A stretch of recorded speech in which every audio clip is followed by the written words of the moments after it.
दोस्तों, आज की ये हॉरर स्टोरी दफन एक गरिमा नाम की महिला की है, जो अब से लगभग 18-19 साल पहले मर चुकी है। गरिमा की एक प्यारी सी बेटी रीमा और उसका पति मोनपुर गांव में रहते हैं। गरिमा रीमा के पैदा होते ही चल बसी थी। वैसे तो गरिमा की मृत्यु के पीछे बहुत सी अफवाहें थी।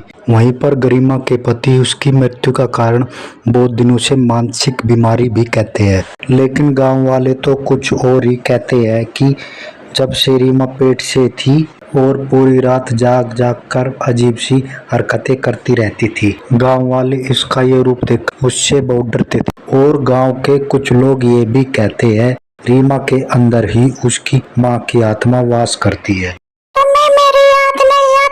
मुझे तो ऐसा लगता है कि आप मेरे से पीछा छुड़ाना चाहते हो। नहीं रीमा, ऐसा कुछ नहीं है। मेरा भी मन होता है तुझसे मिलने को, बस डर लगता है कभी तेरे गांव वाले ना देख ले। रीमा ने पढ़ाई बहुत देरी से शुरू की थी, इसी वजह से पढ़ती तो वो 11वीं कक्षा में, लेकिन उसकी उम्र 20 वर्ष की थी और मास्टर जी को स्कूल ज्वाइन किए 1 साल ही हुए थे। उनकी भी उम्र कुछ ज्यादा नहीं थी। इसी के चलते हुए मास्टर जी और रीमा को एक दूसरे से प्रेम हो जाता है। एक दिन की बात है जब यूं ही दोनों जंगल में गांव से दूर छिपकर आपस में मिले। वे दोनों प्यार भरी बातें कर ही रहे थे कि तभी मास्टर जी को महसूस हुआ शायद उन्हें कोई देख रहा है। मास्टर जी इधर उधर देखते हैं लेकिन उन्हें कोई नहीं दिखाई देता। वे दोनों बहुत डर गए, कहीं उन्हें कोई गांव का देख तो नहीं रहा। चलो रीमा, यहाँ से चलते हैं जल्दी। कहीं तुम्हारे गांव वालों ने देख लिया और तुम्हारे घर पर बता दिया तो क्या होगा। मुझे तो ये सोचकर बहुत डर लग रहा है। अरे क्या होगा, ज्यादा से ज्यादा हमारे साथ ही तो कराएगी। अरे यार, शादी की बात नहीं है। यदि मुझे तुम्हारे साथ देख लिया तो मेरी नौकरी भी जा सकती। और बात रही शादी की, वो तो मैं अभी नहीं करूँगा। ये सुनकर रीमा को गुस्सा तो बहुत आया, लेकिन इतने में वो राकेश को कुछ कहती तभी फिर से किसी के आसपास होने की आहट सी होती है। रुको यार, पहले मैं इसको ही देख लेता हूँ। कौन है ये, इसके अच्छे से खबर लेता हूँ आज। इतना कहकर राकेश जंगल में उसे देखने लगता है और उसे देखते राकेश, राकेश, आप कहाँ चले गए? मुझे बहुत डर लग रहा है, जल्दी आ जाओ। रीमा बहुत घबरा गई थी। जब मास्टर जी उसे कहीं भी नहीं दिखाई दिए तभी पीछे से कुछ गिरने की आवाज आती है। जैसे ही वो पीछे मुड़कर देखती है उसकी आंखें खुली की खुली रह जाती है। मास्टर जी को किसी ने मार दिया था बेरहमी से। मास्टर जी के पास से एक काली बिल्ली भी तुरंत गुजरती है। रीमा अब बहुत ज्यादा डर गई थी और वह डरी हुई घर को चली जाती है।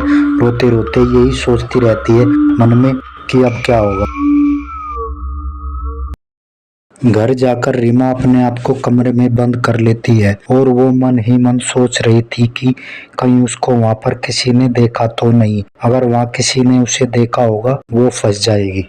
रीमा ये सब सोच ही रही थी कि तभी किसी के दरवाजे पर खटखटाने की आवाज आती है। रीमा घबरा जाती है, कहीं गांव वाले तो नहीं आ गए, उन्हें पता तो नहीं चल गया। जब काफी बार दरवाजा खटखटा की आवाज आती है तो वो डरती डरती जाकर दरवाजा खोलती है। रीमा पहले तो सोच रही थी कि दरवाजा खोलूं या न खोलूं, लेकिन फिर वो खोल देती है दरवाजा।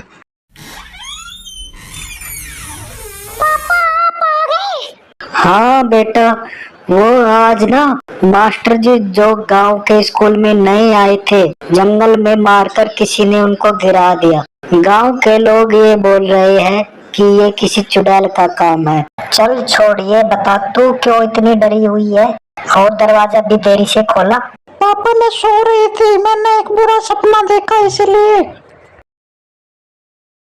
ऐसे ही कुछ दिन बीतते हैं और रीमा की शादी उसके पापा लालच में आकर एक अमीर घर में मोहन नाम के लड़के से कर देते हैं, जो अपने अमीर बाप ब्रजमोहन का एकलौता बिगड़ैल बेटा था। शादी के कुछ दिन बाद ही मोहन रीमा को परेशान करने लगा और दारू पी करके उसको पीटता था और मोहन जब बाहर होता था उसके पिता ब्रज मोहन अपनी बुरी नजर रीमा पर रखते थे और किसी न किसी बहाने से उसे छूने छेड़ने की कोशिश करता था।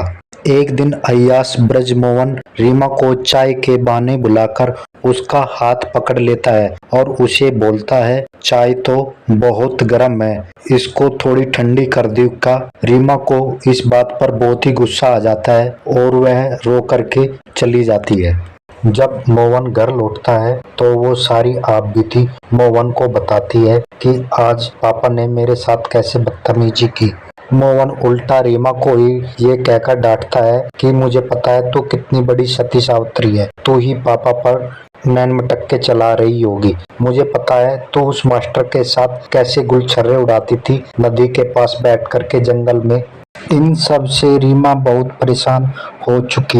एक दिन की बात है जब मोहन रोजाना की तरह शराब में दूध रीमा को मारने आया डंडी से। कहाँ है तू जो सती सावित्री बनती है, जो मेरे बाप पर भी लाछन लगाती है? आज मैं तेरी अच्छे से खबर ले ही लेता हूँ। जैसे ही मोहन रीमा को डंडी से मारने वाला होता है तभी एक डरावने रूप में बदल जाती है। उसका ये रूप मोहन ने कभी नहीं देखा था। वह डर जाता है बहुत।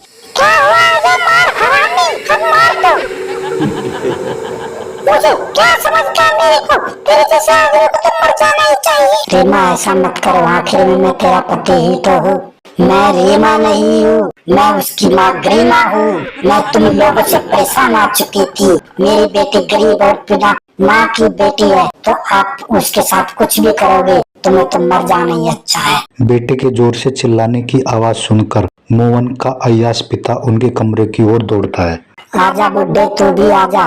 शर्म तो नहीं आई तुझे अपनी बहू पर ऐसे बुरी नजर डालते हुए?